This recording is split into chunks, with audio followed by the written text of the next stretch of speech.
A thin uniform rod of length L, ये है rod L length की, and certain mass is kept on a frictionless horizontal table with a massless string of length L.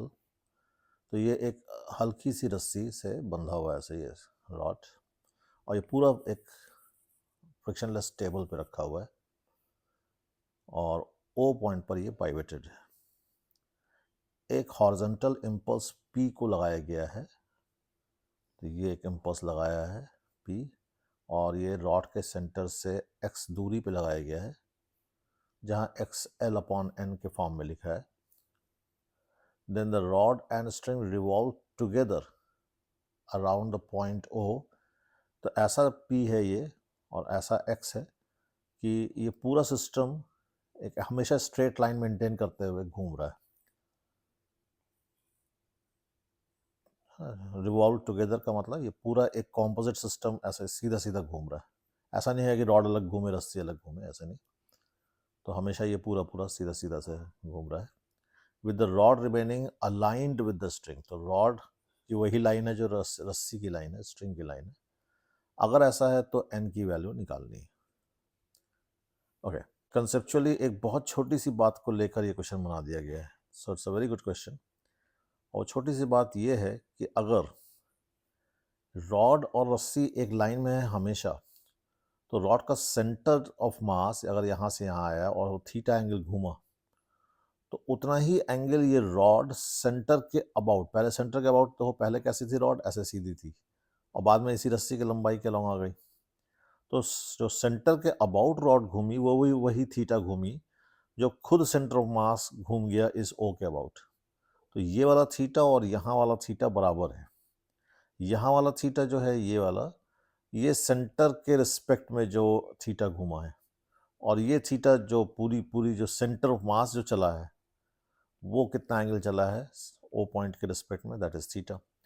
तो centre of मास का angle covered और centre of मास के respect में angle covered same है।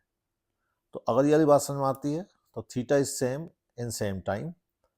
तो थीटा को differentiate करेंगे तो ओमेगा, उसको डिफ्रेंशिएट करेंगे तो अल्फा, तो ये दोनों चीज़ें भी सेम रहेंगी। Omega and alpha will also भी सेम। तो इसका मतलब ये हुआ कि alpha of centre of mass with respect to O will be equal to alpha about centre of mass. तो रॉड का जो alpha about centre of mass है वो वही है जो खुद सेंटर ऑफ मास का अल्फा है ओ के अबाउट। ओके, तो ये इस कंसेप्ट पे बेस्ड है क्वेश्चन।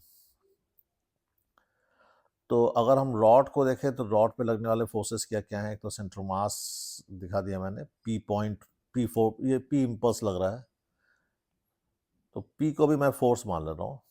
हाँ, तो एक ये P फोर्स लग रहा है, ये T टेंशन लग रहा है, और ये रॉड पे फोर्सेस हो गए।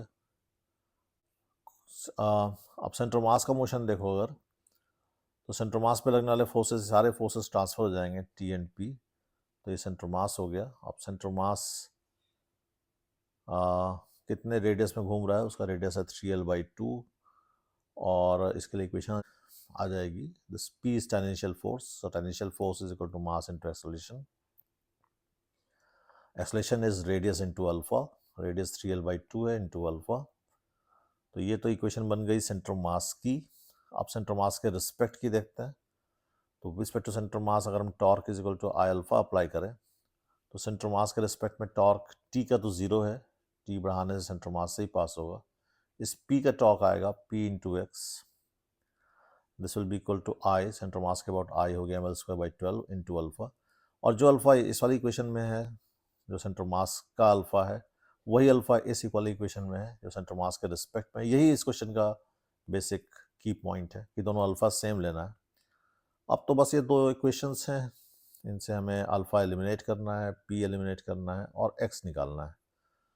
तो वो तो सिंपली 2/1, इसको मैंने इक्वेशन 1 मान लिया, इसको 2 मान लिया, तो जस्ट डिवाइडिंग 2/1, तो इससे हमें x मिल जाएगा। तो ये क्वेश्चन देखो कितना आसान आसान तब है जब ये समझ में आ जाए कि दोनों अल्फा इक्वेट करना है। तो ये कितने छोटे से एक कंसेप्ट पर बेस्ड है कि अगर ये पूरा सीधा सीधा चल रहा है तो दोनों अल्फा को हमें सेम करना है। सिर्फ इस पर बेस्ड है ये पूरा क्वेश्चन एडवांस के लिए। तो एडवांस में कोई बहुत बड़े क्वेश्चंस नहीं आते हैं, छोटे से कंसेप्ट को लेके ही एक नया क्वेश्चन ऐसा बना देते हैं कि वहाँ पर वो छोटा सा पॉइंट दिमाग में क्लिक हो। वह अल्फा सेम था, बस इतनी सी बात हमें यूज़ करनी थी। ओके।